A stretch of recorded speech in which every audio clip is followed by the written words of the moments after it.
കോടതി നടപടിയെ തുടർന്ന് പുറത്തായ സാങ്കേതിക സർവകലാശാലയിലെയും ഡിജിറ്റൽ സർവകലാശാലയിലും വൈസ് ചാൻസലർമാർ ഉടൻ തിരിച്ചെത്തും. നടപടികൾ വേഗത്തിലാക്കാൻ രാജ്ഭവൻ നീക്കം തുടങ്ങി.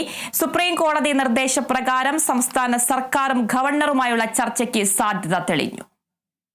സുപ്രീം കോടതി വിധി ഗവർണർക്ക് അനുകൂലമായതോടെയാണ് താൽക്കാലിക VC നിയമനത്തിലുള്ള നീക്കങ്ങൾ ശക്തമാക്കിയത്. ഡോക്ടർ സിസ തോമസ് ഡിജിറ്റൽ യൂണിവേഴ്സിറ്റിയിലും ഡോക്ടർ ശിവപ്രസാദ് സാങ്കേതിക സർവകലാശാലയിലും ചുമതലയേൽക്കും.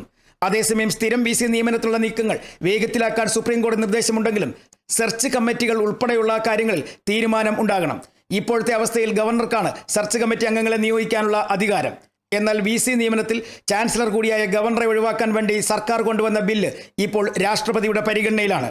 അതുകൊണ്ട് തന്നെ സർക്കാർ നീക്കങ്ങൾ അനുനയത്തിന്റെ പാതയിലൂടെ മുന്നോട്ട് പോകാനാണ് സാധ്യത.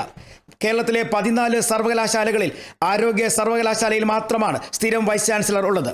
3 മുതൽ 5 പേരെ വരെ ഉൾപ്പെടുത്തി വേണം സെർച്ച് കമ്മിറ്റി രൂപീകരിക്കാൻ. മുൻ governor Arif Muhammad Khan search committee രൂപീകരിക്കാൻ നടത്തിയ നീക്കങ്ങളെ സർക്കാർ കോടതിയിൽ ചോദ്യം ചെയ്തിരുന്നു.